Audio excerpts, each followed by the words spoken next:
à tous les gens qui ont envie de faire changer les choses. Aujourd'hui, je vous retrouve pour une vidéo un petit peu particulière puisqu'il ne s'agit pas d'une vidéo sur un petit geste quotidien, mais plus d'une vidéo informative puisque je me trouve actuellement au Costa Rica, comme vous pouvez le constater derrière moi. Et je tenais à vous parler de ce pays qui est assez exemplaire au niveau mondial en termes de protection de son environnement.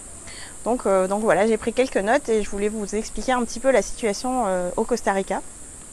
Donc le Costa Rica, c'est un pays qui se trouve en Amérique centrale, donc entre le Nicaragua et le Panama, qui jouit donc d'une situation exceptionnelle puisque on y trouve deux océans, donc il est entre deux océans, 116 volcans et s'il représente 0,03% des territoires mondiaux, il représente également 5% des espèces mondiales. Donc vraiment on y trouve des tonnes de végétation, des tonnes d'espèces animales, c'est vraiment très riche au niveau de la biodiversité. Et c'est un pays aussi qui est très riche au niveau de son agriculture, notamment pour la banane. Tout a commencé d'ailleurs en 1880. Donc quand le pays a décidé a vraiment explosé son exploitation bananière et également ils ont commencé la construction d'un chemin de fer, ce qui a découlé à un gros déboisement du pays. Donc c'est un pays où ici il y a beaucoup de forêts primaires, donc vraiment poumon de la planète. Et à ce moment-là, ils ont déboisé. Et avec l'essor de l'agriculture, ça n'a cessé, c'est-à-dire que en 1960, il y avait déjà 60% des territoires qui ont été déboisés, donc ils ont énormément perdu. Et à partir des années 1950, ils se sont aperçus qu'il y avait vraiment un potentiel économique très important au niveau du tourisme s'ils décidaient de protéger leur environnement. Et donc en fait, ils ont vraiment fait cette option-là de l'écotourisme, ce qui a fonctionné. Et donc à partir de ce moment-là, ils sont commencés à préoccuper de leur environnement. Malgré tout, la déforestation a continué. Cela jusque dans les années 70 où ils ont commencé à créer les premiers parcs. Donc, je vous parlerai un peu plus des parcs, mais ici c'est vraiment quelque chose qui est très important.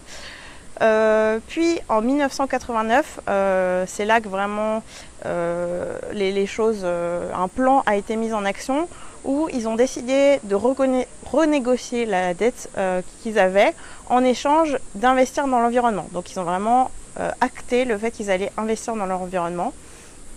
Ce qui a découlé en 1994 à ce qu'il soit inscrit dans la Constitution que chaque citoyen a le droit à un environnement sain et écologiquement équilibré. Et il a fallu attendre encore jusqu'en 1998 pour qu'il soit mis en place une loi pour la biodiversité et l'exploitation durable des ressources, dont le rôle c'est de sauvegarder les écosystèmes, de préserver les espèces animales et végétales, de protéger l'eau aussi et de favoriser les espaces naturels, en fait de faire en sorte de laisser les espaces dans leur état naturel possible pour que en fait ils s'autorégulent tout seuls et que au niveau du climat ça s'autorégule tout seul. Donc tout ça avec bien sûr beaucoup de recherches, beaucoup d'études qui sont faites vraiment pour étudier et préserver l'environnement.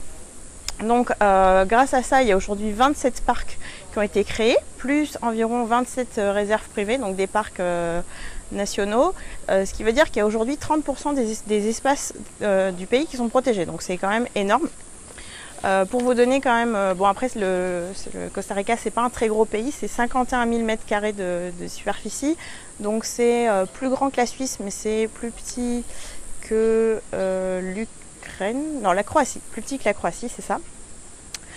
Mais bon, quand même, ça fait quand même beaucoup d'espaces protégés. Après ça, la situation n'est pas toute rose parce que je vous ai dit tout à l'heure, en 1960, il y avait 60% des espaces qui étaient déboisés. En 2000, il y en avait 89%. C'est-à-dire qu'en fait, ils ont continué à déboiser malgré tout cela. Donc, c'est aujourd'hui une tendance qui est en train de s'inverser. C'est-à-dire qu'ils sont vraiment en train d'essayer de reboiser. Donc, pour cela, ils sont en train de ils ont mis en place des incitations pour à travers des primes pour que les gens replantent des arbres. Ils ont aussi arrêté de faire l'exportation de viande, donc qui était responsable de beaucoup de déforestation parce qu'il faut faire de l'agriculture pour nourrir les animaux.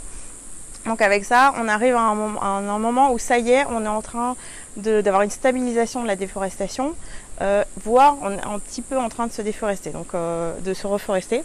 Donc il y a encore beaucoup de chemin à parcourir, mais voilà, on est sur une pente positive.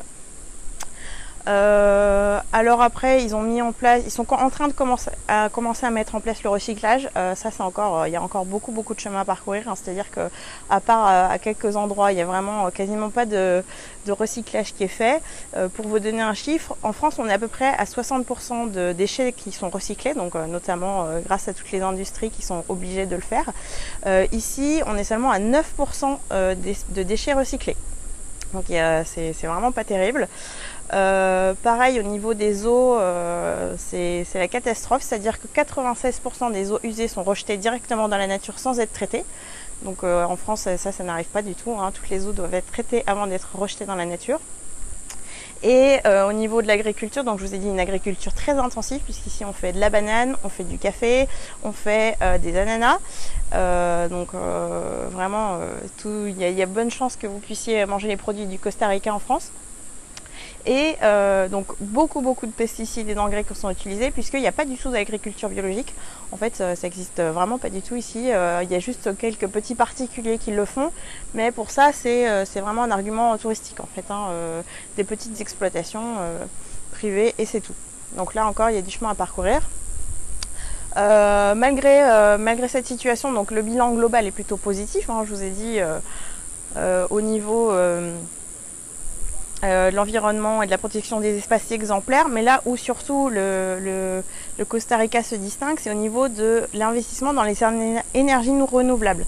C'est-à-dire que en octobre 2015, donc il y a 2 ans, 95% de leur électricité venait du renouvelable. Donc c'est vraiment énorme. En France, je vous rappelle qu'on est seulement à 14% avec un objectif de 23% d'ici 2021 ou 2022. Donc 95% d'électricité qui vient du renouvelable, avec 73% d'hydraulique, 13% de géothermie, 10% d'éolien, et le reste c'est de la biomasse et du solaire.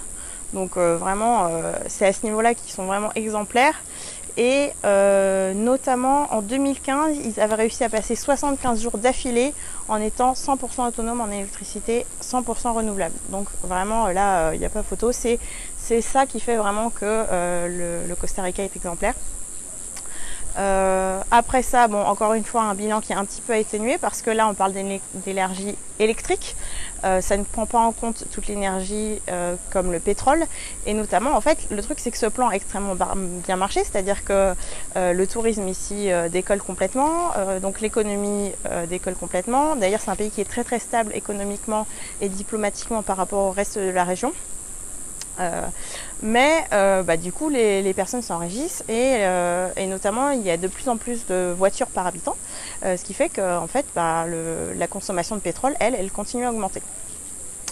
Donc un point aussi qui a travaillé par le gouvernement, c'est-à-dire qu'ils n'ont pas du tout pris en compte le fait que les personnes allaient vouloir avoir plus de maisons, plus de voitures, voilà. Donc il y a un plan notamment pour construire un chemin de fer électrique, mais voilà, c'est quelque chose qui va prendre beaucoup de temps, hein. Je vous rappelle qu'il y a ici 116 volcans, donc c'est pas forcément facile pour fabriquer un chemin de fer au milieu de tout ça.